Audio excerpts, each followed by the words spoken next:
Pronto, pessoal, a aula de pesquisa operacional, programação matemática está sendo gravada agora e eu vou apresentar para vocês o nosso contrato pedagógico, tá bom? Vocês já enxergam aí, estão enxergando o meu slide, né? E o slide fala da Semana da Engenharia, é uma semana que vai ser de atividades extra-classe, mas é uma semana que vocês deverão participar, tá bom? Eu acho que os outros professores já devem ter apresentado para vocês, já devem ter dito comentado a respeito dessa semana, que é uma semana seguinte à avaliação B1, tá bom? Seguinte à avaliação B1. Nós não teremos aulas, mas nós teremos atividades, nem que seja remota, né? Os seminários e tal, eles vão ocorrer de forma remota, se for o caso, mas eles ocorrerão. Alguma atividade vai ocorrer. Então, vamos lá. Bem, tá aqui, ó, esse é o nome da nossa disciplina, ela é da modalidade híbrida HAMI, ou seja, híbrida, aula modelo institucional, isso quer dizer que ela é uma disciplina que possui material no AVA, então tem atividade diagnóstica pronta para vocês fazerem, e tem o livro texto, né, que eu vou seguir para a elaboração das nossas aulas. Esse é o nome da nossa disciplina, tem um S a mais aqui, né, pesquisa operacional, programação matemática. Eu sou o professor Marcelo Tavares de Lima, vocês já me conhecem. Todos vocês já foram meus alunos, pelo menos os que estão aqui online, e dos que eu vi lá na lista de frequência, os nomes, acho que 1 ou 2 só. A turma é pequena. Nossa turma acho que é de 9 alunos. Eu vi acho que 2 nomes que eu não me recordo, mas pode ser que já tenham sido meus alunos. Bem, eu vou ser rápido, tá? Nessa parte, porque eu quero apresentar hoje 2 sessões do nosso conteúdo, que são sessões mais conceituais, mais de conversa, mais de texto. Então, não quero gastar muita aula com isso, não, porque a nossa disciplina, ela tem uma parte matemática bastante forte. Então, eu quero me deter mais nessa parte aí. Tá? Então, o que é conceitual, o que é teórico e tal, eu vou tentar avançar de forma rápida. Então, olha só, gente, a unidade 1, que vai tratar de modelagem na tomada de decisão, e é essa que a gente vai iniciar hoje. Ó, a data de hoje, a gente vai apresentar a sessão 1.1, fala introdução à pesquisa operacional. Eu acho que a minha câmera está ligada, né? Deixa eu desligar aqui, para não sobrecarregar. Bom, e aí a introdução à pesquisa operacional, com a data de hoje, e também na sessão 1.2, introdução à modelagem em pesquisa operacional, que também eu coloquei como data de apresentação a data de hoje.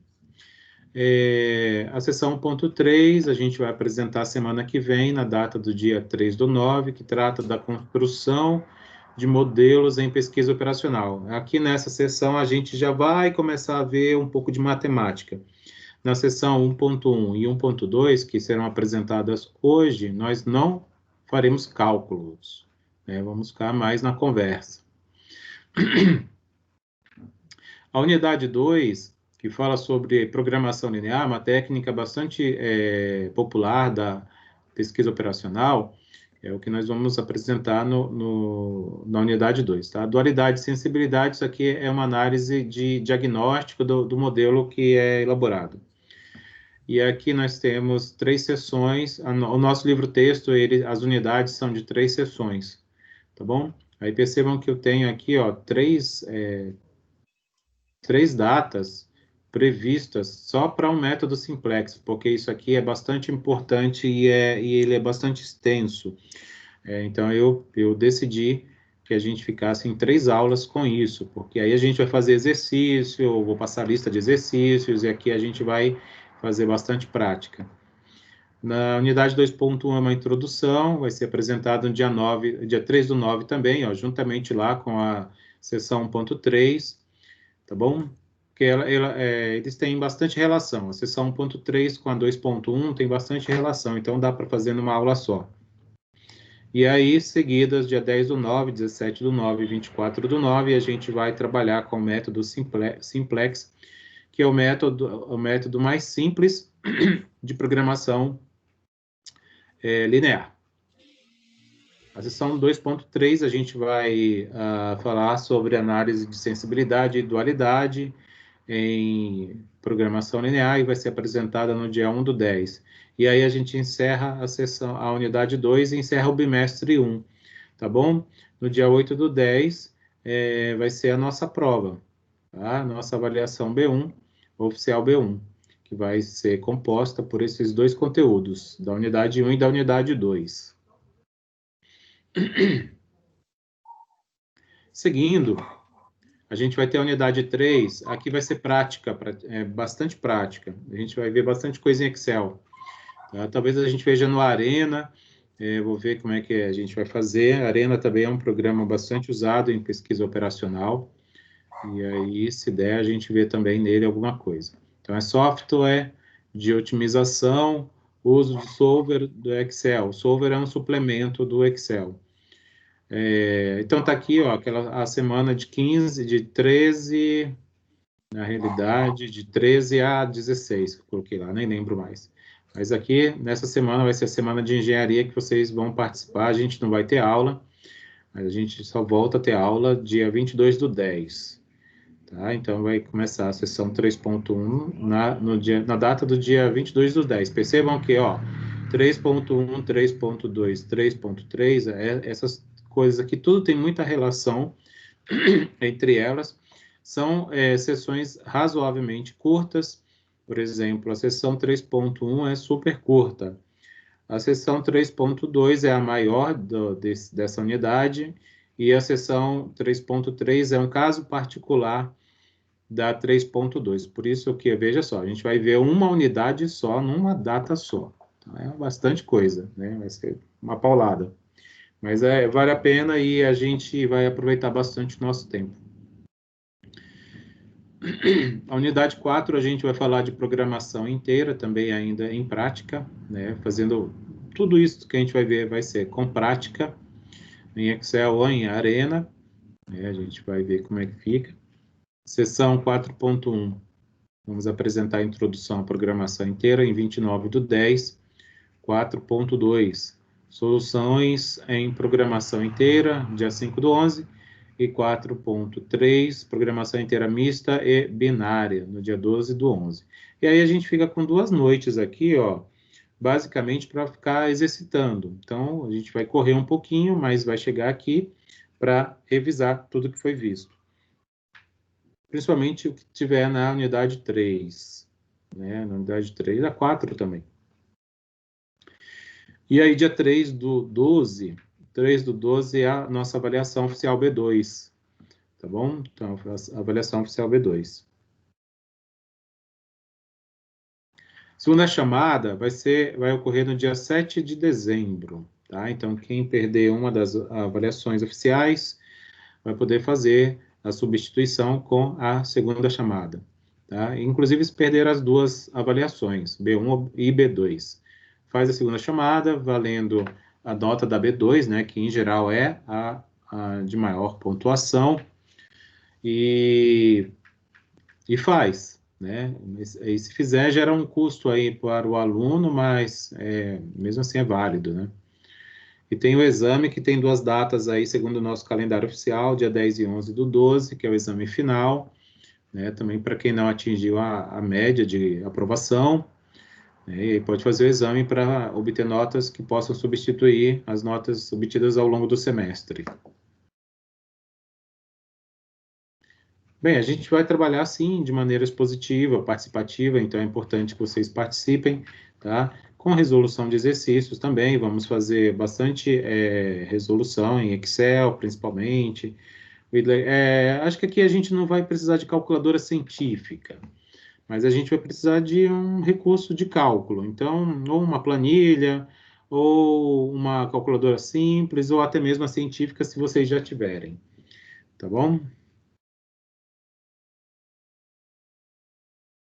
Esse é o nosso horário de aula, quinta-feira, 19h10 até 22 horas, sendo que a gente tem um intervalo aqui que é obrigatório, de 20h50 às 21h10, tá bom? Então, a gente faz 20 minutos de intervalo, eu tenho feito isso e tem que ser cumprido, porque isso fica na gravação. O livro-texto, ele é um livro do KLS, então ele está lá no AVA de vocês, no AVA Eduque, né? Ele tem esse título, o título do nome da disciplina, programação, pesquisa operacional, 2 pontos, programação matemática. Ele está lá em PDF, vocês conseguem fazer o download e ter ele reservado com vocês para o estudo, né? O estudo de vocês ao longo do semestre. Só não esqueçam de acessar o sistema, porque o acesso de vocês ele é monitorado, tá bom? Então, isso pode implicar na pontuação que vocês vão obter ao longo do semestre. Então, acessem todos os dias, tem que acessar o AVA todo dia, né? No horário da aula, um pouco antes da aula, depois da aula, mas tem que acessar. Acho que vocês devem ter aula todas as noites, então façam isso, para não ficarem, inclusive, desatualizados e também para não perderem os prazos. Só um pouquinho, gente.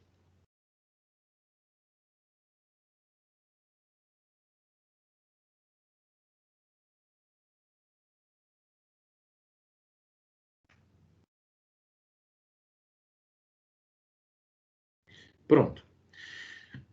Informações sobre avaliação continuada, eu ainda não obtive sobre essa disciplina especificamente, tá? Eu não tenho ainda a pontuação, eu não sei qual é o nível da nossa disciplina, mas eu suspeito que ela vai ser nível 2, tá? Então, a gente tem 2 níveis das nossas disciplinas, uma que vai até 12.000 pontos, que é a nível 1, e a outra que vai até 14.000 pontos, que é a nível 2. Em geral, nível 2, ela é atribuída para as disciplinas avançadas, né, no curso, ou seja, para alunos veteranos. E dos semestres anteriores que eu trabalhei com essa disciplina, ela sempre era nível 2, mas não garanto, tá? Então, eu preciso ter a informação oficial da instituição, quando eu receber, aí eu repasso para vocês. Por enquanto, fica só a minha experiência passada, tá certo? É isso aí. Bem, o aluno que perdeu uma das provas, né, como eu disse, ele vai fazer a segunda chamada, e aí se ele comparecer na segunda chamada, vocês tiveram a segunda chamada de várias formas, né, na realidade. Na realidade foi, a gente elaborou, eu fiz aquelas questões no AVA, eu pretendo trabalhar daquele jeito ainda, tá?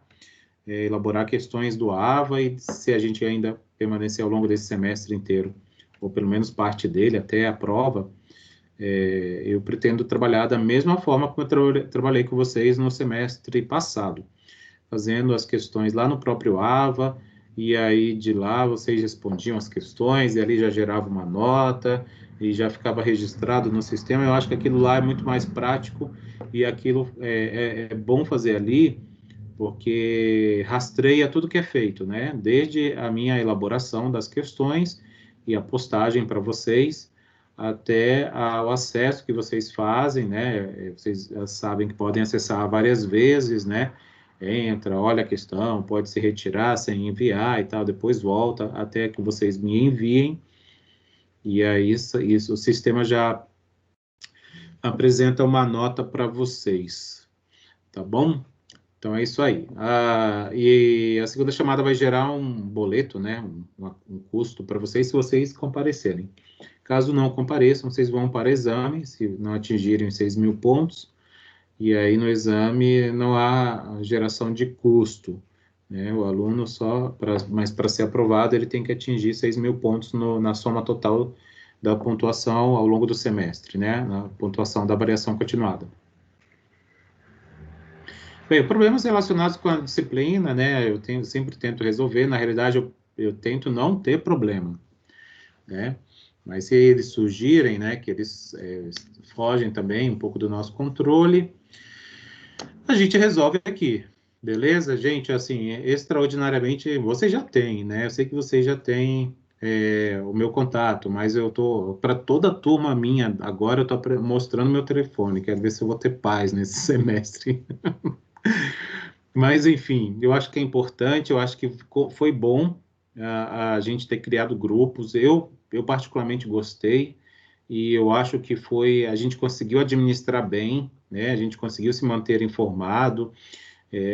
Eu consegui ajudar de alguma maneira. Eu acho que foi muito produtivo a gente ter criado os grupos. A gente tem que usar essas ferramentas aí tecnológicas, né, que a gente tem à disposição para o nosso benefício, né?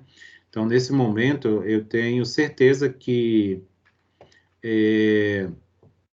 o WhatsApp ele é uma ferramenta assim que vai nos ajudar bastante, tá bom? Então, eu não sei quem que é o representante de vocês, da turma, mas eu vou pedir que eu tenho pedido, sabe? Toda noite eu estou falando de forma geral, não sei se o representante está online, eu não estou vendo quem está online ainda, mas quem tiver, ou se o representante tiver, ou vocês avisem, por favor, que ela crie um grupo, por favor, da disciplina, né? Então, de programação matemática, e aí insira os contatos. Aí depois a gente vê, quem não tiver aqui, contato que a gente não tiver, a gente pede, passa para o administrador do grupo, para inserir, para todo mundo ficar ali online, até para que ninguém fique, depois venha dizer que não está sabendo das coisas, né? Tipo, uma lista para entregar, uma atividade para entregar, a avaliação, ou fim, ou qualquer outra coisa, qualquer outro imprevisto que possa vir a acontecer comigo ou com vocês ao longo do semestre.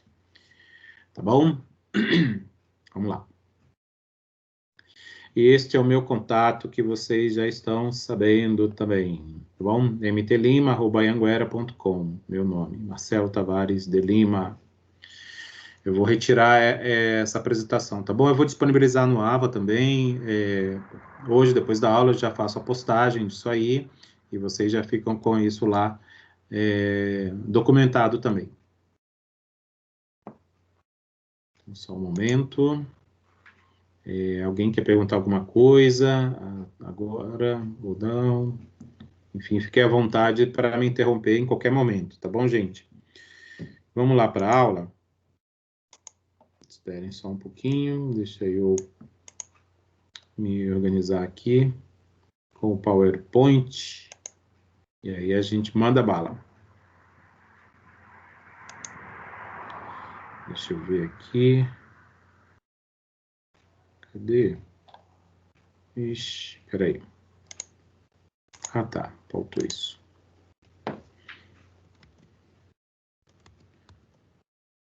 Agora vai. Pronto. Então, bora lá. Aí a gente começa a aula para a gente fazer 2 aulas hoje ainda, tá bom? E a gente poder cumprir aquele calendário lá que eu apresentei para vocês. Como eu disse, a unidade 1 ela vai falar sobre modelagem na tomada de decisão. Então, essas 2 sessões iniciais aqui, ela é muito blá, blá, blá, tá bom? É muita historinha, apresentação, algumas definições. Então, a gente vai ficar meio numa aula conversa. E essa é a sessão, né, que a gente vai falar. Vai fazer uma introdução. Bem, para motivar o início da aula, eu trago essa reflexão, né, de que em todo momento nós, né, qualquer ser humano, né, independente, claro, as crianças, né, a gente não pode, são a que menos fazem, né, até porque elas não têm decisão própria, mas a gente, elas não permite, né, que elas tenham.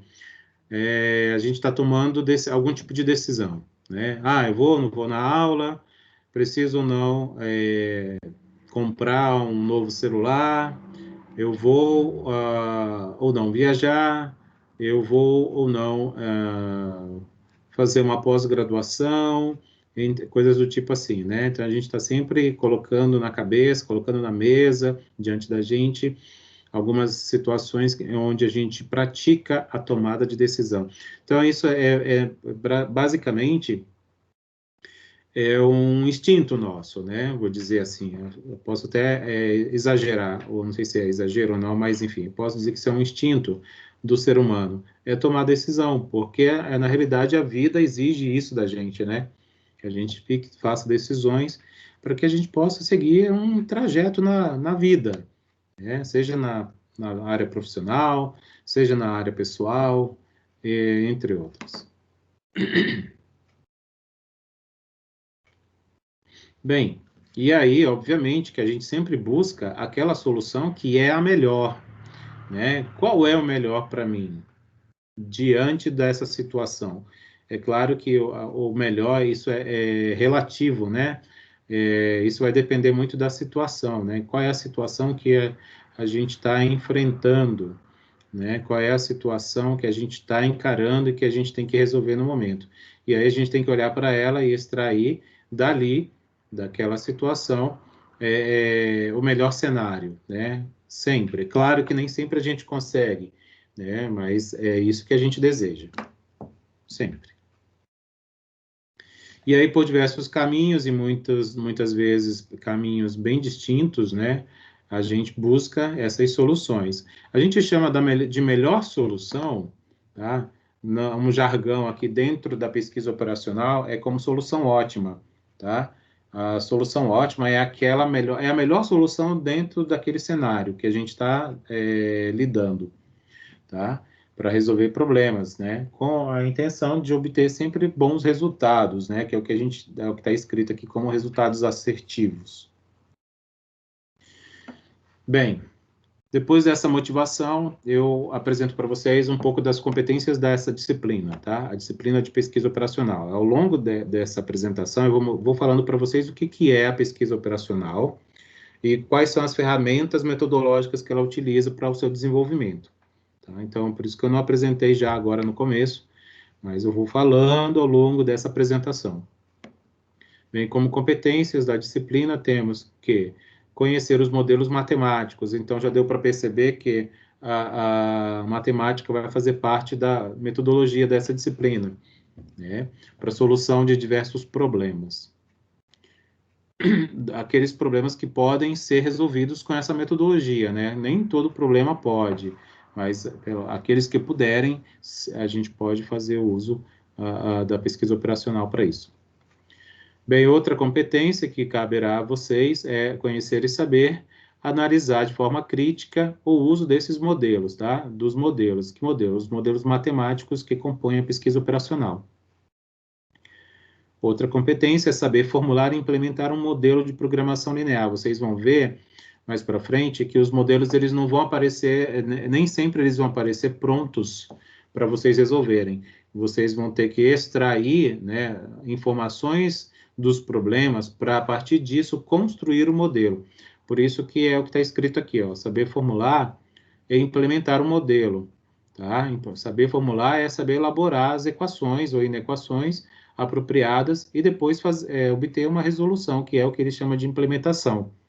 Tá bom? Para quê? Para resolver alguma situação, né? Resolução de problema. Outra competência é fazer com que vocês conheçam e que vocês saibam utilizar as ferramentas computacionais.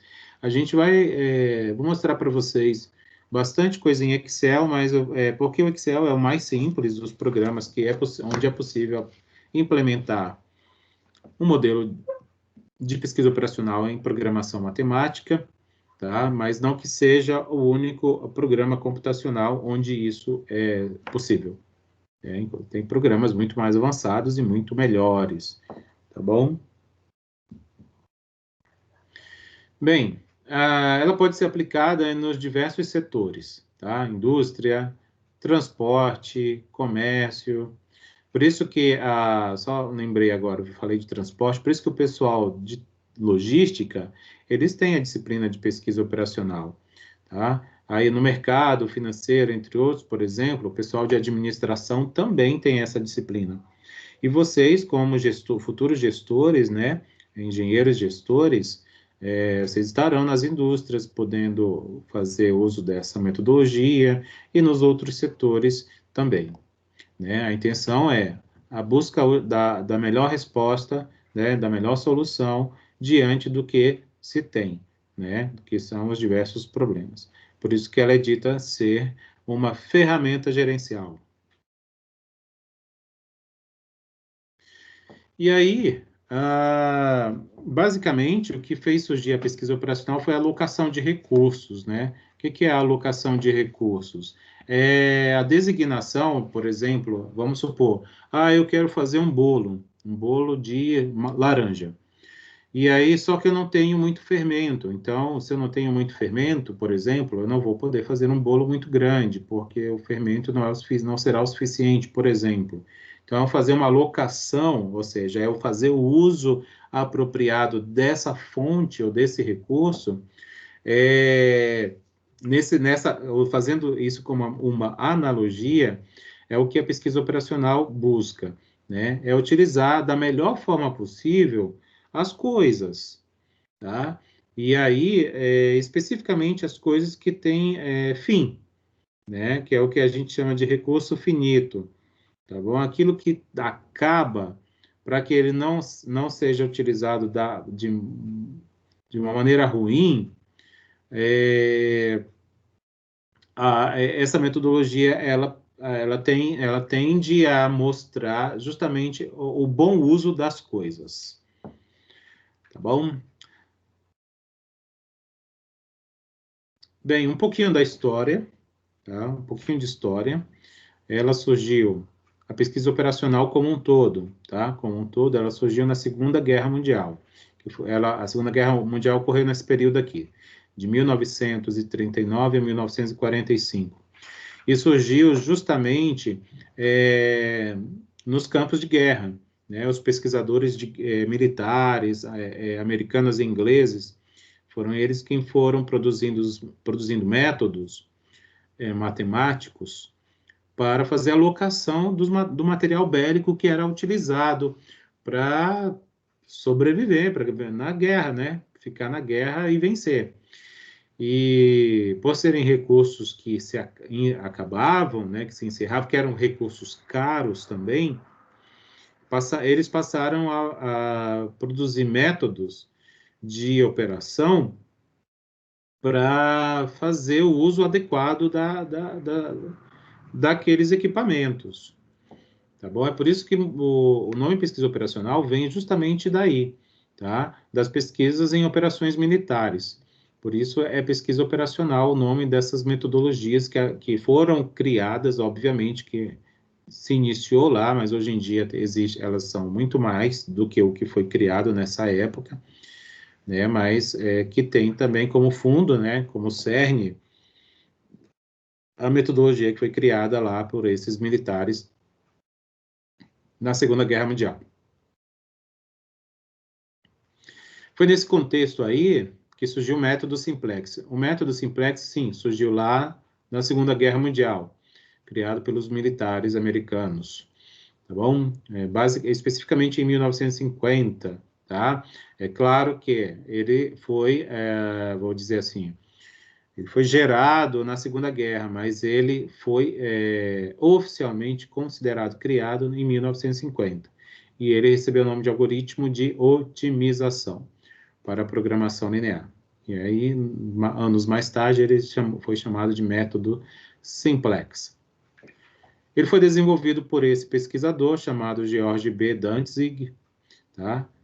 Na década de 40, em 1950 oficializado, mas foi nos Estados Unidos onde isso ocorreu. Tá? A partir daí, esses conhecimentos, inclusive o método simplex, passaram a se disseminar pelo mundo inteiro.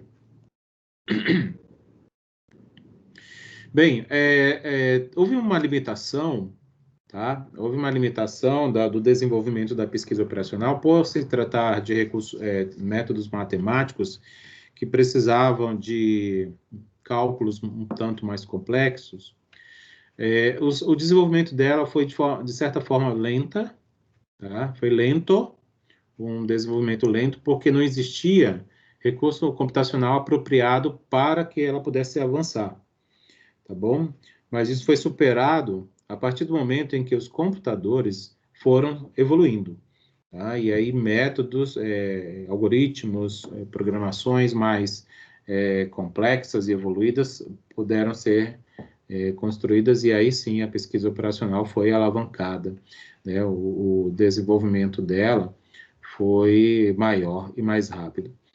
Uma das coisas que facilitou, por exemplo, de forma simples, foi esse suplemento chamado Solver.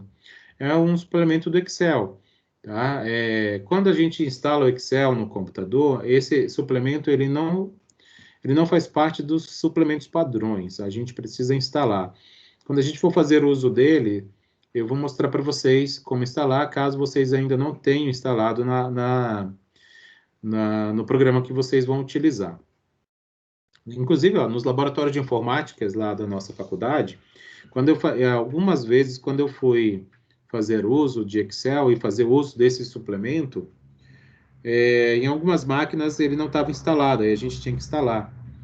Mas a gente não precisa de administrador, não, para fazer a instalação, porque é interna, então a gente conseguia. Bem, dado tudo isso que eu apresentei até agora, eu posso dizer que o objetivo da pesquisa operacional é de otimizar a alocação de recursos escassos. Tá? Esse é o principal objetivo dela, com a intenção de aumentar a produtividade das empresas e também a sua economia. Como já foi mostrado, ela se trata de uma ferramenta gerencial para tomada de decisões. E aí, exemplificando, tá bom? A gente pode dizer que algumas empresas, assim, algumas situações onde algumas empresas fizeram uso de programação linear, isso não quer dizer que elas não façam ainda, mas esses aqui são usos e que foram usos que produziram resultados incríveis, vou dizer assim, tá? É o que eu vou apresentar para vocês a partir de agora. Aqui, a United Airlines, por exemplo, ela fez uso de conceitos, métodos de pesquisa operacional em determinado momento da sua existência, e aí conseguiu uma economia anual de 6 milhões de dólares, né? Não dá nem para imaginar, eu não consigo imaginar o que é essa quantia. A Samsung também, uma multinacional, fez uso de pesquisa operacional para reduzir tempo de fabricação lá dos seus insumos, né? E também trabalhar com controle de estoque, né? E isso fez com que ela aumentasse a sua receita em 200 milhões. Olha só, uma cacetada aí, né? A Continental Airlines também, que é uma empresa aérea americana, fez uso também de metodologia de pesquisa operacional para fazer um reajuste dos tripulantes, né, do seu quadro de funcionários, né, com respeito aos horários de voos e tal. E isso também trouxe para a empresa uma economia em torno de 40 milhões de dólares. A Merrill Lynch também, que é uma indústria multinacional, fez uso de pesquisa operacional e aí para realizar a gestão de riscos, né, e economizou em torno de 4 bilhões. Federal Express também, que é uma empresa de logística, né, de entrega também de produtos e tal, ela fez uso de PO também. PO é pesquisa operacional, tá bom? No seu plano logístico, né, para fazer despacho dos seus produtos, e aí também houve uma economia, segundo o nosso autor, não há uma informação, uma quantia exata, por isso ele diz que o valor aqui foi não informado. Essa Procter & Gamble também é uma, como eu posso dizer, é uma holding, né, é uma gestora de um conjunto de indústrias e empresas, também fez uso de PO e teve lá uma economia de 200 milhões, né, em termos do seu sistema de produção e distribuição. Bem, por ser uma ferramenta gerencial, né, falar em ferramenta gerencial é falar em tomada de decisão. E segundo esse autor aqui, que é um livro de pesquisa operacional, ó, esse cara que está aqui, inclusive ele tem lá na biblioteca virtual disponível para vocês. Eu gosto desse livro, viu? Eu super indico ele.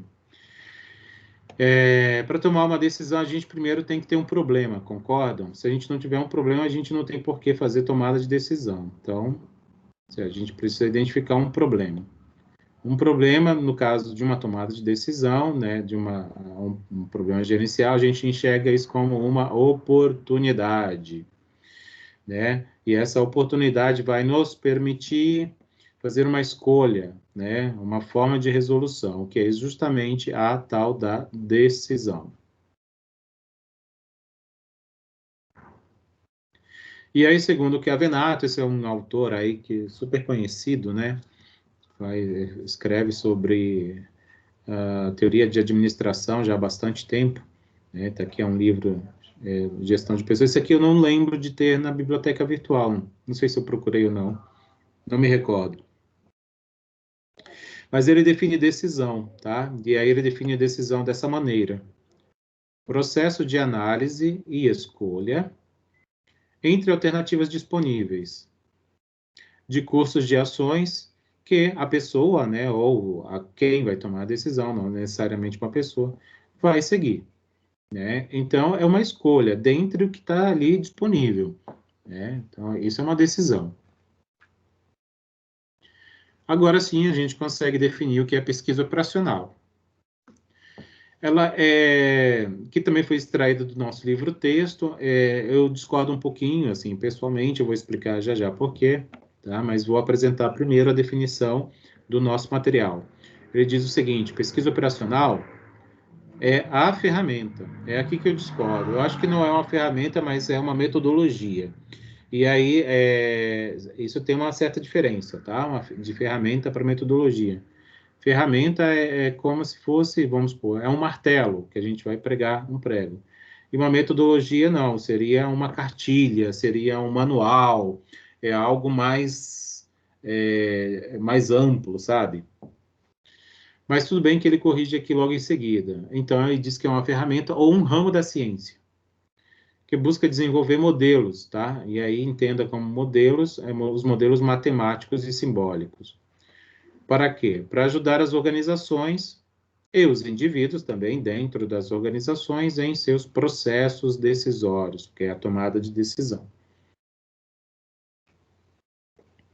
E como que a pesquisa operacional pode ajudar justamente nesse processo de escolha, né? Primeiro, a gente tem que ter os processos bem definidos, se isso não tiver, a gente não consegue fazer isso de forma adequada, né? Com o uso de métodos científicos, obviamente, através dos modelos ou da modelagem, que é justamente o foco principal, é a principal ferramenta da pesquisa operacional, é a modelagem, né? E o uso de modelos, né? Representação simbólica da realidade. É óbvio que quando a gente faz modelo matemático para representar a situação real, a gente geralmente está simplificando o problema.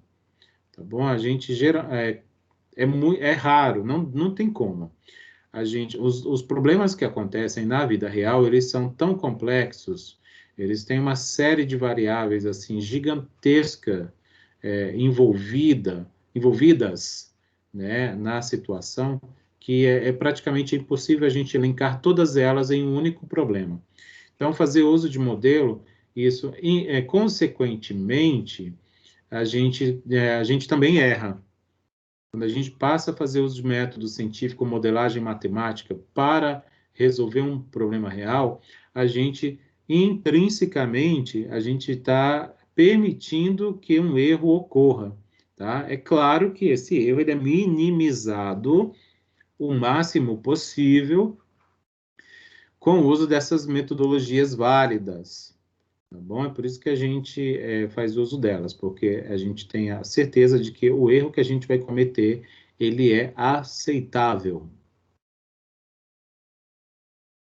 E aí, um pouquinho da estruturação, né? Já que a gente definiu agora o que é a pesquisa operacional, quais são os métodos que ela utiliza, a gente tem que ter essas três coisas assim em mente quando fala de pesquisa operacional.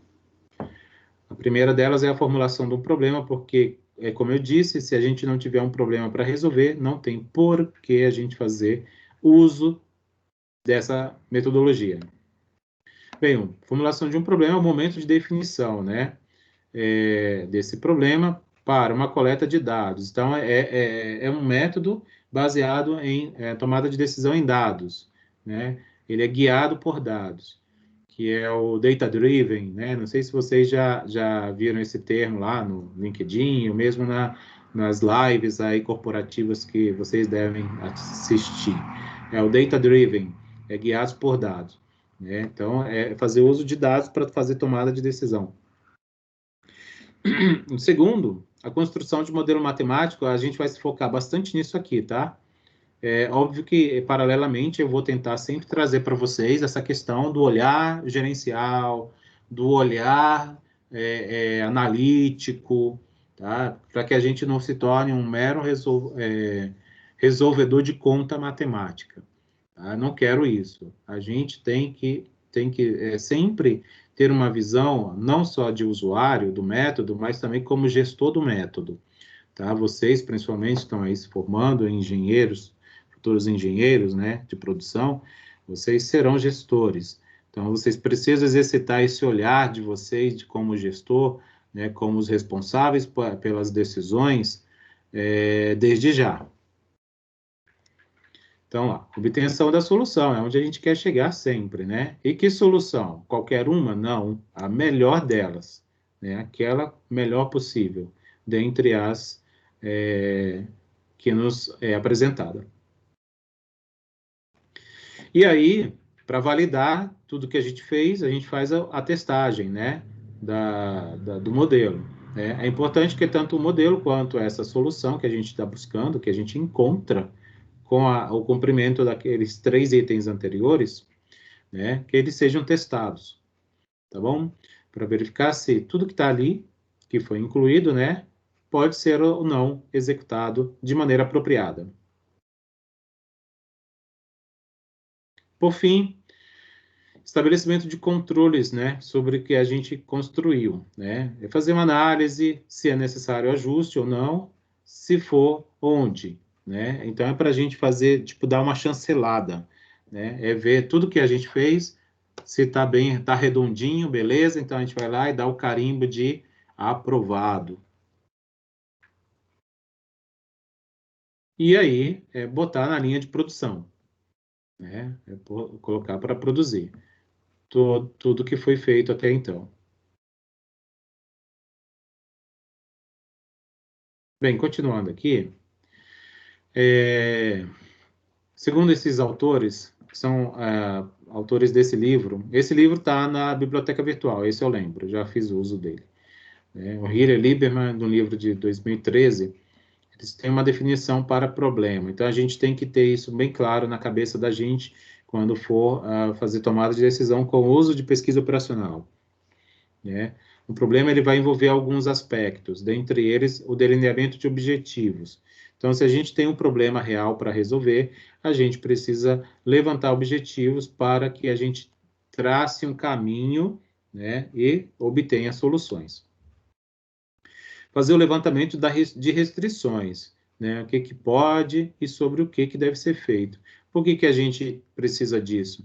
Porque para a gente saber qual vai ser o tamanho do nosso passo, né? O que eu posso, até onde eu posso ir, o que eu tenho, qual é o quanto de fôlego eu tenho para andar, né? Andar na resolução e coisas do tipo assim, para a gente saber as limitações, né? Da situação. O que dá para fazer? O que não dá para fazer? O que é impossível de fazer? Né? O que dá para fazer de maneira parcial ou rasa ou simples, enfim.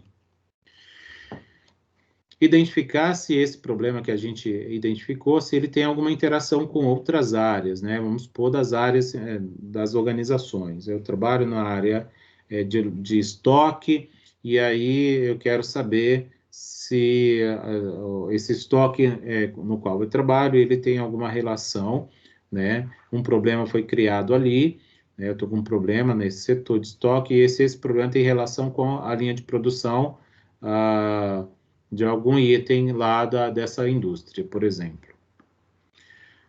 Temos que verificar se podem ser adotados caminhos diferentes, ou seja, saber se mesmo problema pode ser resolvido de mais de uma maneira. E aí, tempo. Olha só, isso aqui é um recurso totalmente finito, né? Escasso. Quem é que tem tempo sobrando aqui de nós? Ninguém, tenho certeza que nenhum de vocês tem tempo de sobra. A gente está sempre correndo para fazer as coisas. E isso é praticamente, vou usar o termo, é natural. É que nem a gente fala, é normal. Não era para ser, né? Mas é que a vida ela tá dinâmica demais para gente, dentre outros. Então, esses itens que eu apresentei aqui, eles ajudam a gente a definir um problema de maneira mais efetiva. E aí, eu apresento para vocês aqui um fluxograma que fala sobre as etapas da modelagem, tá? Então, primeiro é ter uma definição de problema, como que vai ser definido, é o que eu acabei de apresentar ali.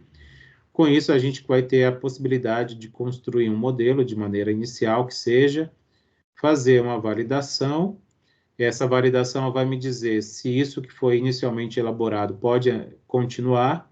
Caso contrário, né, se algum problema já foi identificado aqui na validação, a gente volta para essa etapa e reformula o modelo e fica nessa, até aqui validar, né? Por isso que tem essa reformulação aqui, ó, tá junto com a validação também. E aí, tem a aplicação. A aplicação é aquilo que eu mostrei para vocês naqueles de 1 a 6 itens lá, onde havia uma testagem e depois uma chancelada, né? Uma validada e depois colocado o modelo para a linha de produção, né? Colocar para ele ser executado de maneira contínua. Pense, de tudo que foi apresentado até agora, quais exemplos pessoais, aí eu estou tentando levar isso para cada um refletir, né? Quais exemplos pessoais que você acha ser possível empregar a pesquisa operacional, ou seja, em algum problema da sua vida, em alguma área da sua vida, reflitam sobre isso, para a gente poder tentar conseguir ver uma aplicabilidade dessa metodologia. É possível na vida pessoal também, né? É só para vocês, para fazer com que vocês reflitam a respeito, tá bom? Não precisa me responder. Ó, aí eu apresento aqui uma possibilidade. Por exemplo, amanhã eu vou sair para resolver coisas, por exemplo, e aí eu quero saber se vai chover, né? Os meteorologistas, eles fazem uso de modelagem matemática, né?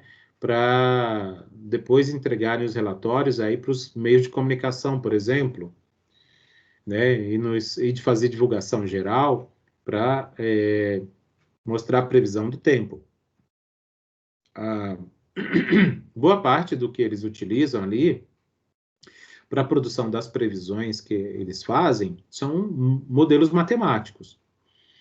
A pesquisa operacional, eu não tenho plena certeza, tá? Mas ela, não sei, eu acho que não cabe muito num caso de previsão meteorológica, porque ela faz parte de um conjunto de métodos que são aplicados em ambientes de tomada de decisão sob incerteza.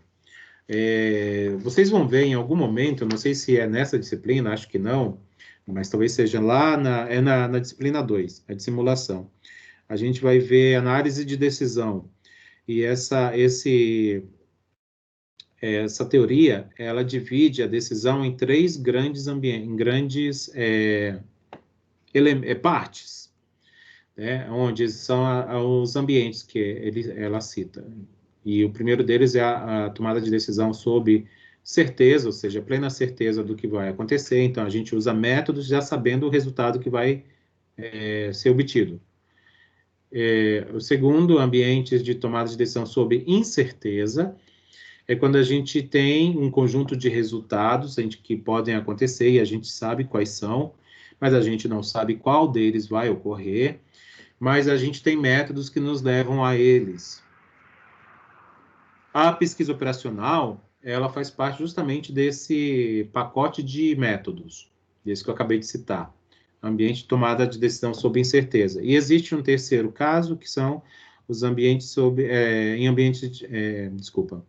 os métodos de tomada de decisão em ambientes sob risco, que são aqueles que a gente não conhece os resultados, mas a gente conhece as chances ou probabilidades de ocorrência dos resultados. E aí usa métodos probabilísticos, métodos estocásticos e coisas do tipo assim. Certo? Bem, aí eu pergunto qual usar, não cabe muito aqui, mas é só para a gente tentar simular aqui um pouco do que foi apresentado até agora. E aí tem questões, tá, gente? Como a gente está começando, não vou ficar lendo questão aqui, eu deixo aqui para vocês lerem num momento um pouco mais tranquilo, mas, ó, essas questões que fazem parte do nosso livro estão todas relacionadas com o que eu apresentei aqui nessa aula. Então, basicamente, vocês conseguem responder fácil o que está aqui. Inclusive, até porque eu entrego o gabarito para vocês. Certo? E é isso aí. Vamos para a outra sessão. Eu acho que a gente vai acabar a aula cedo hoje. Peraí. Alguma pergunta até aqui? Alguém quer comentar algo?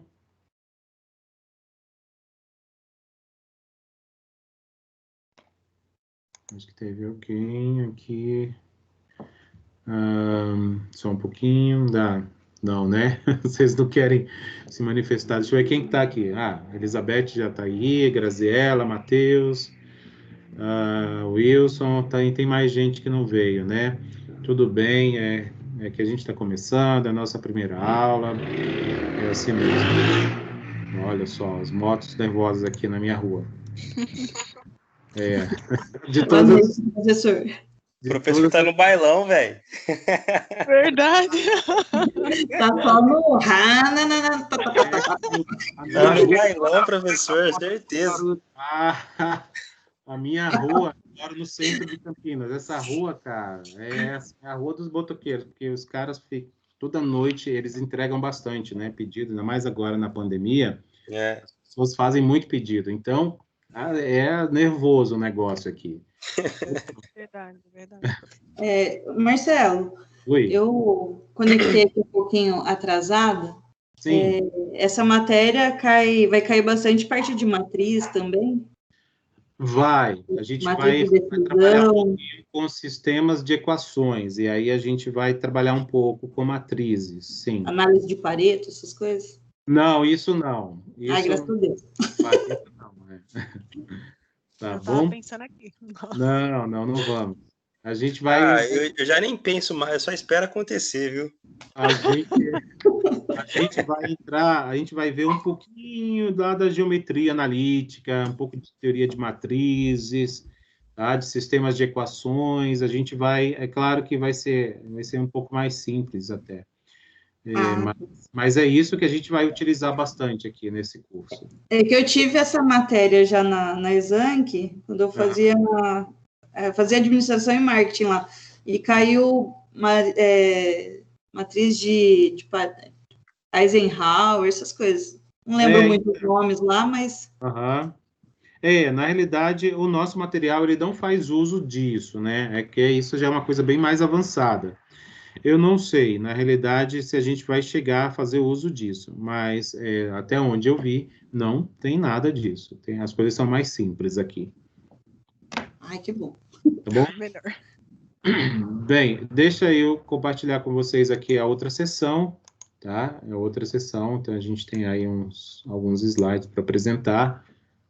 Bem, eu não vou ficar enrolando, tá, gente? Se acabar, a gente encerra. Então, vamos lá. Eu devia ter colocado a sessão 3 também, eu acho. Acho que era uma boa.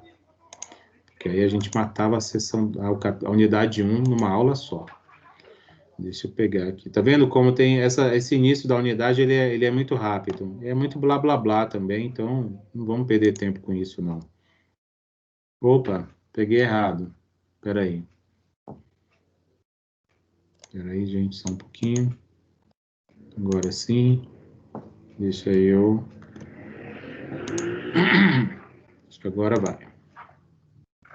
Pronto. Então, vamos aqui para a seção ponto 2, tá? Ela é um pouquinho mais extensa, que aí ela já entra na modelagem.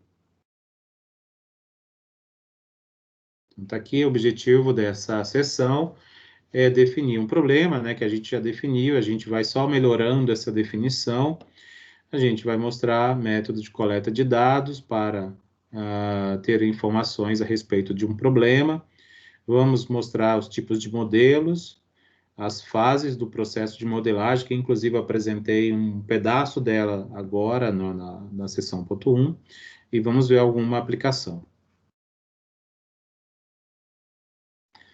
Bem, como eu já mostrei para vocês, aqui está só repetindo aquilo que já foi apresentado, tá? Esses autores, eles definiram problemas segundo alguns elementos que o envolvem, né? Para a sua definição. O delineamento de objetivos, o levantamento das restrições, a identificação de interações, os possíveis caminhos de resolução, né? Que às vezes o mesmo problema pode ser resolvido de mais de uma maneira, e o tempo disponível para essa resolução. Às vezes a gente tem meia hora para fazer uma prova, né? Por exemplo. Ah, não, a gente tem 3 horas para fazer uma prova, ou 2 horas, que seja.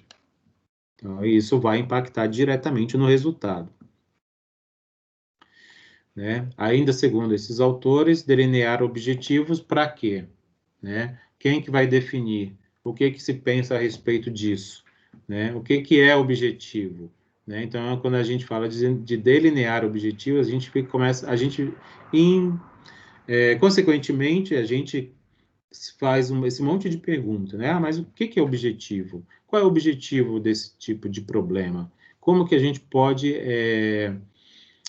explicitar isso aí? Né? O que é um problema?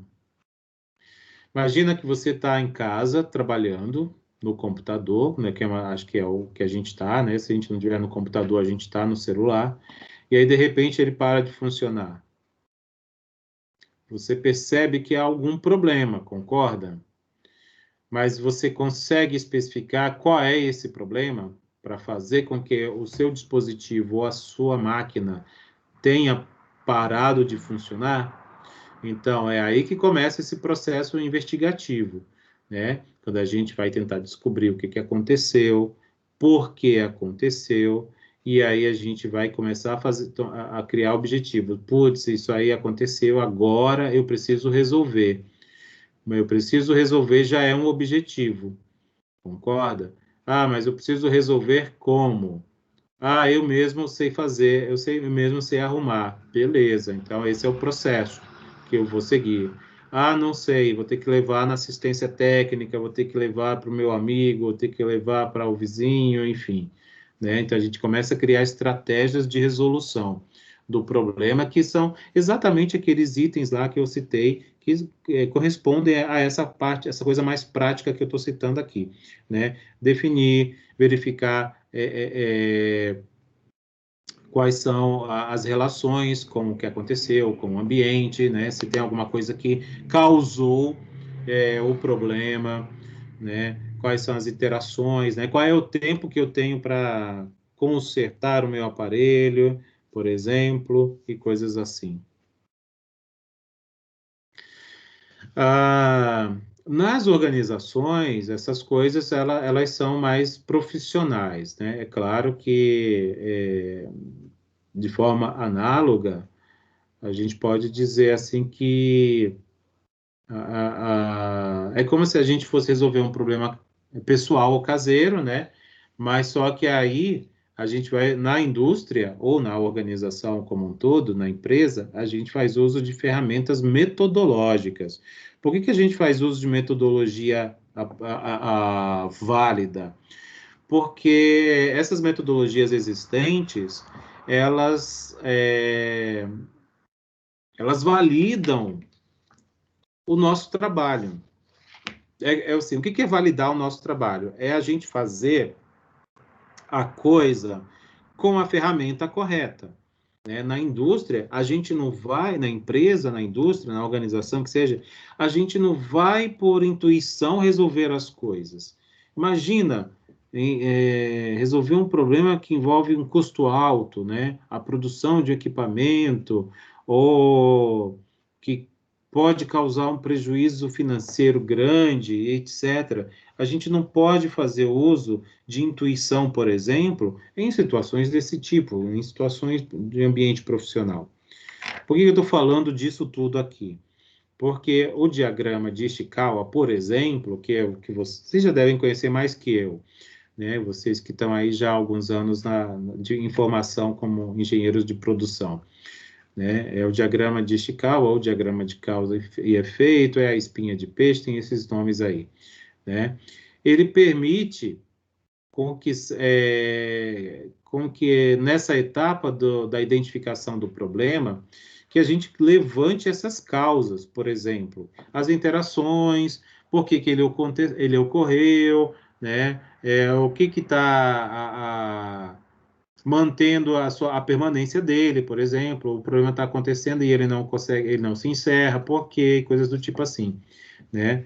E aí, de uma maneira clara, esquemática aqui, né? De uma maneira até bem artística, vou dizer assim, a gente tem um peixe aqui, né? Sem a sua parte, só o seu esqueleto, que é a espinha, né? Que chama. A gente tem aqui na sua cauda a origem, né, do problema, e aqui nas suas espinhas tem as causas, os desdobramentos que ele chama, né?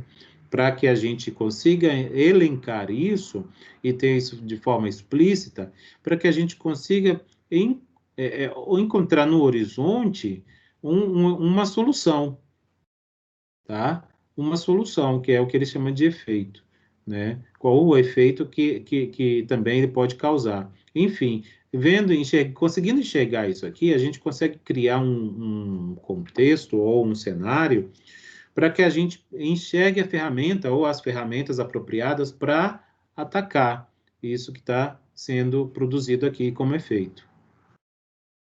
Certo? Então, essa figurinha bonitinha que eu tirei desse livro, do Long Array, Introdução à Pesquisa Operacional. E eu uso bastante ela porque eu acho ela muito bonita. Exemplo. Ocorrência de um acidente de trabalho em uma empresa. Então, tá lá, né? Ocorrendo um acidente, aí a gente vai buscar as causas dessa ocorrência. Por que aconteceu, né? Quais foram, o acidentado, o que ele fez, né? Quais foram as atitudes dele, foram de risco ou não, né? E coisas do tipo assim.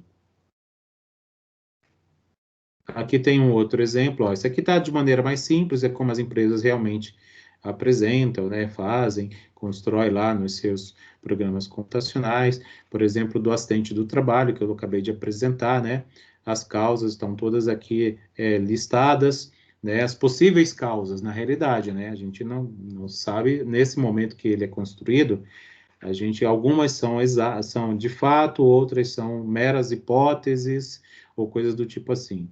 Por exemplo, aqui do acidente de trabalho, né, a política de segurança interna relegada a segundo plano, ou seja, alguém ignorou a política de segurança, e isso levou a um comportamento de risco, por exemplo. E isso findou num acidente de trabalho, que esse é aqui o efeito. E aí, como vai ser combatido isso? Isso aqui é o problema, né? Então, a gente usou essa ferramenta, né, para identificar um problema. E aí, o problema identificado, a gente tem aqui as interações dele, né? E a partir da identificação apropriada do problema, é que a gente vai partir para o uso de uma metodologia, como uma pesquisa operacional, por exemplo, um modelo matemático, para saber como que resolve essa situação. E aí, esse modelo que a gente vai construir mais adiante, por exemplo, ele vai, depois que ele estiver em linha de produção, por exemplo, ele vai ser possível aplicá-lo, né, em qualquer situação análoga a essa que ocorreu, tá? E é isso que a gente fala de colocar o modelo para rodar, colocar o modelo em linha de produção. É tipo assim, fazer uso dele sempre que uma situação semelhante àquela que o originou acontecer.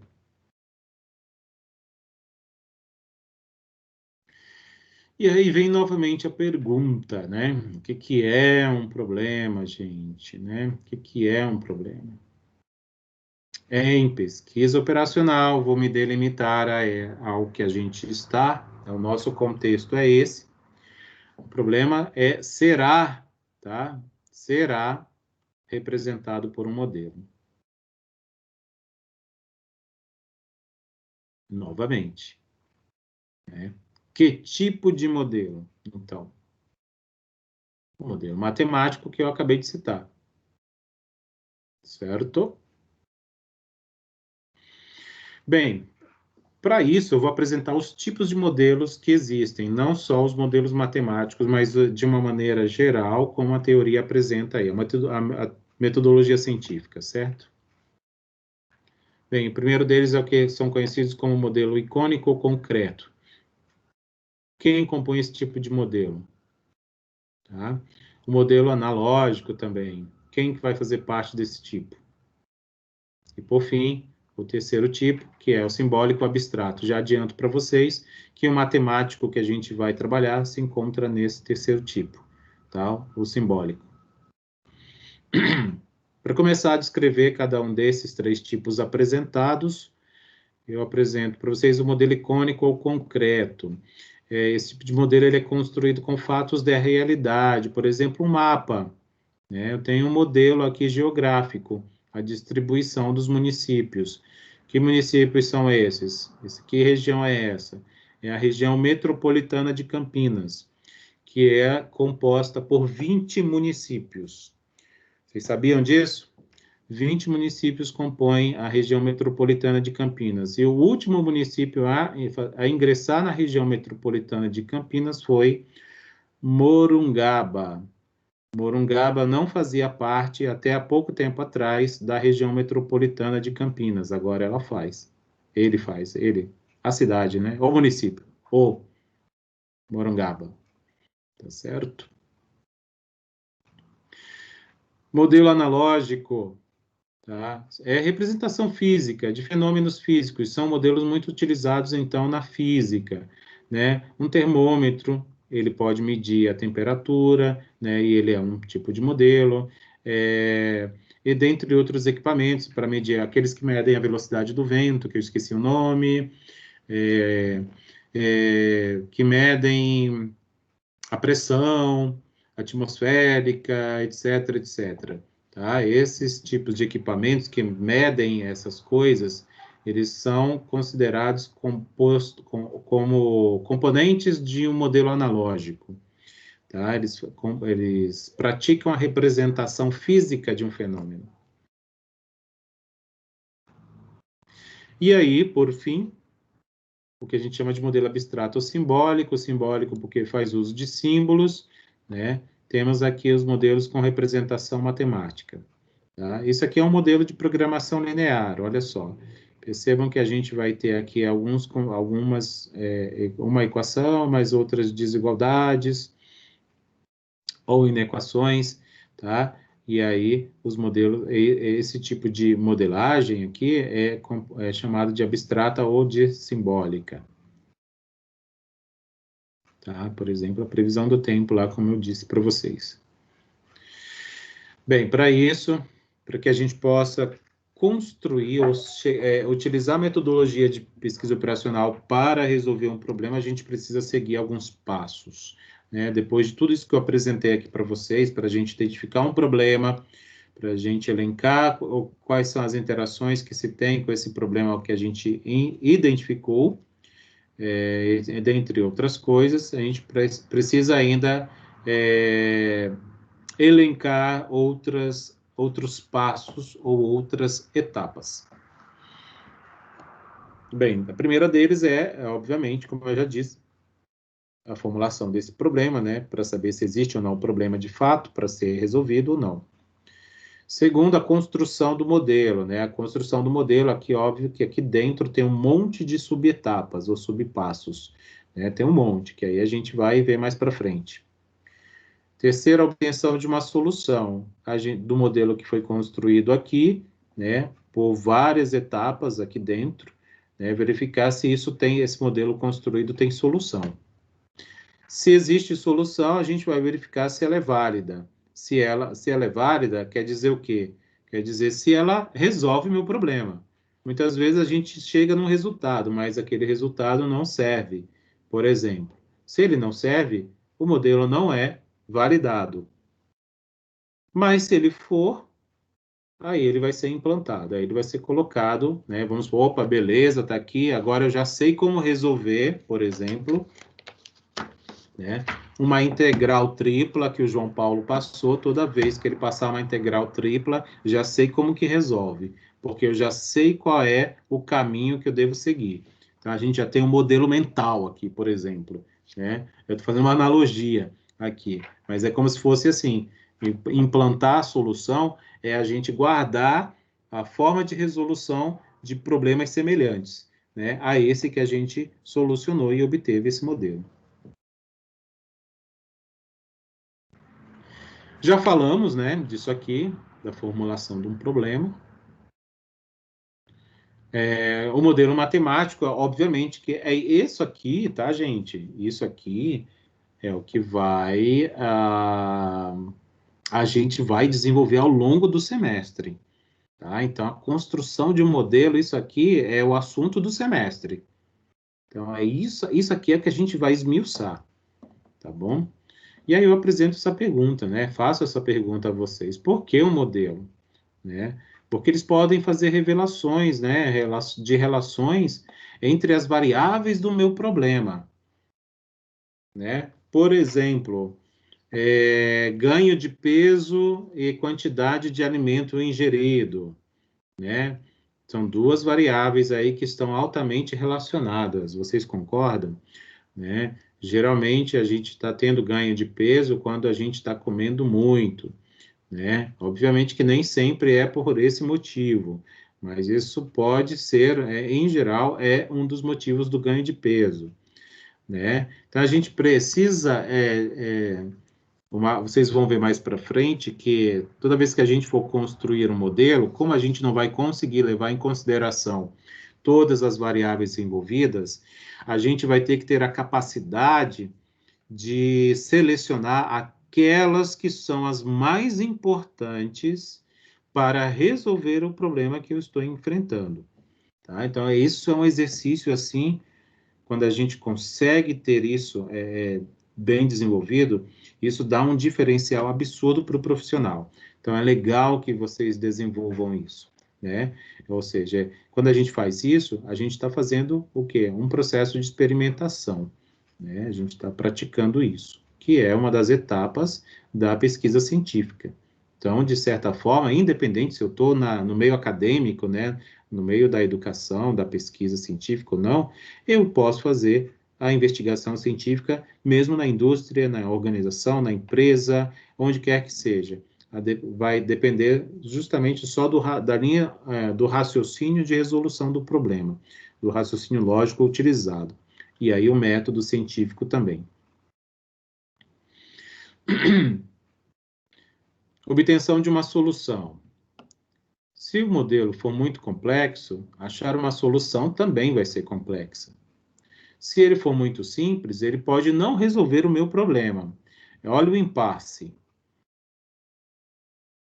Então, o número de variáveis ele vai justamente causar isso. Se a gente colocar muita informação no modelo, a gente vai torná-lo muito complexo e difícil de ser solucionado. No entanto, se a gente for muito econômico no uso de informações, a gente pode se frustrar e aí não resolver. Então, a gente tem que saber ponderar essas coisas. Tá? Então, aqui também é outra habilidade, assim, que a gente precisa desenvolver, né? Vocês como profissionais da área de gestão, por exemplo. E aí, isso aqui também vai ter uma relação direta com o nosso colega tempo. Vamos supor, estou no meu trabalho e aí o meu chefe me designa uma tarefa. E aí ele me diz o seguinte: me apresente um resultado amanhã. E aí, camarada, a gente tem que correr, né? Então, vai chegar um momento que a gente vai fazer alguma coisa para apresentar, independente se ela está muito bem feita ou não.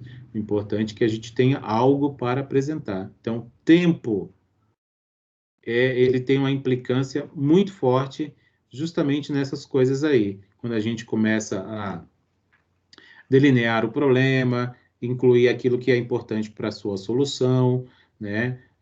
Construir um método de solução, produzir um relatório com resultados, e aí apresentar isso para alguém ou para um público aí, né? Isso tudo vai depender do que a gente tem, ó, de tempo disponível, né? Quanto mais tempo, obviamente, a gente consegue ter uma coisa melhor, em geral. Isso não quer dizer que nem sempre. Validação do modelo quer dizer assim, que é o momento de verificar se está tudo ok. Beleza, levantei todas as informações que eu preciso para chegar na solução? Sim ou não? Se sim, a gente toca adiante. Se não, a gente volta para fazer uma revisão e ver o que falta, né? Ou qualquer outro tipo de problema. Correções devem ser feitas justamente nesta etapa. Passos para um estudo em pesquisa operacional, né? Implantação da solução, implantação do modelo e aí a produção, né? Que é o que eu disse para vocês. Esse é jargão, tá bom? É jargão. A implantação é justamente assim, lá validou, carimbou, pode tocar para frente, beleza, vamos rodar isso aqui. E aí a gente soluciona aquele problema específico que foi a motivação da criação desse modelo atualmente, mas, no entanto, a gente resolve e não joga fora, né? Imagina se toda vez que a gente tiver um problema, a gente tem todo esse trabalho, e aí, no final, a gente pega o modelo e joga fora, ou apaga o arquivo, apaga a planilha que a gente elaborou, apaga o algoritmo que a gente construiu, porque eu já resolvi esse problema. Se a gente fizer isso, a gente nunca vai ter paz na vida, minimamente. Então, toda vez que a gente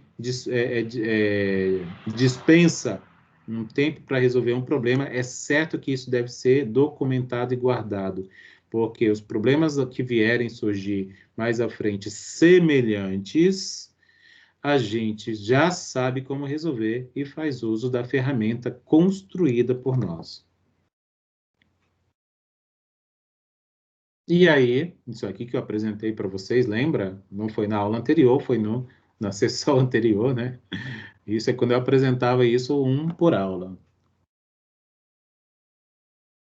Exemplos, né? Mais exemplos de uso, né? Eu queria ser uma dessas empresas aí para ganhar essa grana toda que esse povo ganhou. A IBM, vocês sabiam que o nome da IBM é International Business Machine? Eu não sabia, descobri quando eu fui ler essas coisas. IBM vem daqui, ó. International Business Machine. A IBM usou lá na década de 90 métodos de pesquisa operacional para fazer controle de inventários, fez uma economia de 250 milhões de dólares. Gente, isso aí é inacreditável, é muita grana. Em 2000 também, ó, na realidade, assim, isso não quer dizer que a empresa usou e jogou fora, não usa mais, tá? Como eu disse para vocês, a empresa faz uso contínuo em alguns departamentos, em alguma das suas unidades, métodos de pesquisa operacional para a solução das suas atividades. Né? É claro que o que é documentado, né, é tudo aquilo que é bom, né? Aquilo vai para a mídia, vai para público geral quando é muito bom. Então, aqui lá nos anos 90, você conseguiu, depois de um levantamento lá, né, descobrir que houve uma economia de 250 milhões. Nos anos 2000 também houve um excelente resultado, né, que foi já na área de reengenharia de cadeia, de abastecimento, que é a tal da supply chain, né? Houve uma economia de 750, triplicou aqui, ó, uma economia aqui, ó, diária. Samsung again, né? Samsung novamente. 2002, é mais recente, ó.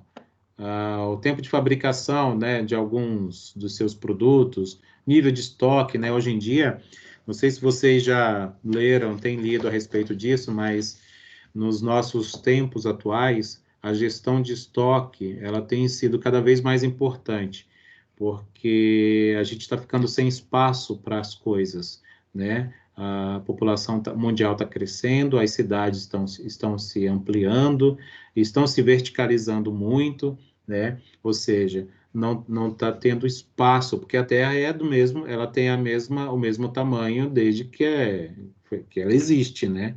Só que nós, seres humanos, estamos dominando e aumentando essa área de dominação. E isso está reduzindo os espaços, né? Então, estocar coisas está ficando cada vez mais desafiador, né? Mais caro, está exigindo um maior nível de conhecimento e de complexidade, né? Tipo, estocar mais em menor espaço e não é estocar de qualquer jeito, né? É estocar de forma a não se perder o produto que está sendo estocado, né? Por exemplo, produto alimentício que ele é muito perecível, né? Precisa ter um investimento em estoque altamente alto, né? Altamente alto, né? Não pode falar isso, né? Alto. Enfim, Samsung lá com economia de 200 milhões, lá nos anos 2000 também. A United de novo, né? Aqui já foi mais antigo, aqui muitos de vocês nem eram nascidos. Isso aqui eu já era uma criança, quase um adolescente. A economia de 6 milhões, a Delta Airlines, lá em 94. 94, eu lembro que eu estava terminando meu ensino médio, e vocês nem eram nascidos. Enfim, né? Modelos são utilizados aí para resolver problemas, pois eles são uma simplificação, são uma representação simplificada da realidade, como eu disse para vocês. Nenhum modelo representa fidedignamente uma situação. Nenhum. Não existe. Isso eu falo com toda certeza para vocês. Modelos em pesquisa operacional, eles são simbólicos ou abstratos, ou seja, os modelos matemáticos, eles se encaixam nesse tipo de modelagem. E aí, mais uma vez, né, já falei disso, só para reforçar, eles são construídos cumprindo-se essas etapas aqui, né? Define o problema, formula o modelo, valida o modelo, reformula se necessário e implementa. Tem uma situação, um problema aqui, tá? É importante que vocês leiam, tá? Não vou ficar lendo ela aqui, mas é importante que vocês leiam e tentem aplicar justamente isso tudo que eu apresentei para vocês. É uma maneira de exercitar a lógica ou o raciocínio lógico de vocês, porque isso vai ajudar na hora que a gente for construir os modelos matemáticos. Vocês vão observar que vocês vão ter que ter um nível de abstração grande, tá? Então, essas duas primeiras sessões, eu acho que eu não vou apresentar a terceira, então eu já vou encerrar. Vocês vão perceber que vai exigir de vocês, assim, a absorção boa, assim, vou dizer assim, uma abstração dos textos. Então, aqui, por exemplo, vocês têm esse texto aqui, o que isso vai? Ele vai te contar uma história, e aí, dessa história, a gente vai extrair informações que a gente vai converter em modelo matemático. Então, é isso que essas duas primeiras sessões, elas preparam a cabeça de vocês, tá? Por isso que martela bastante. Problema, o que é um problema? O que é um problema? O que envolve a definição de um problema? E aí, modelo. Por que tem que fazer modelo? Como é que a gente constrói um modelo? O que a gente faz para construir um modelo? E tipo de modelo, não sei o que, tá? E isso é meio assim, né? Para poder fazer com que a cabeça de vocês comece a se organizar dessa maneira, para quando a gente chegar lá no método simplex, que já vai ser um modelo matemático, a gente leia o que está escrito e a gente consiga absorver aquelas informações que estão sendo dadas e escrever de uma maneira matemática e transformar isso em um modelo matemático. Porque quando a gente faz essa conversão, a gente consegue fazer uso da pesquisa operacional, né, do método de pesquisa operacional e aí chegar em um resultado, né? Obviamente que esse método, ele é um método quantitativo, Então, a gente precisa de números para solucionar o problema. Então, se a gente tiver um problema onde não haja informação numérica ou quantitativa, a gente não consegue fazer uso dessa metodologia. Então, a gente tem que buscar outra. Mas vocês vão ver que todos os problemas que a gente vai trazer aqui, né, de uma certa forma, uma boa parte dos problemas que a gente lida, eles envolvem quantias, tá? Eles envolvem quantias. E aí a gente vai poder fazer uso. Tá certo? Então tá aí, vocês podem ler, fiquem à vontade, tá bom? É isso aí, muito obrigado.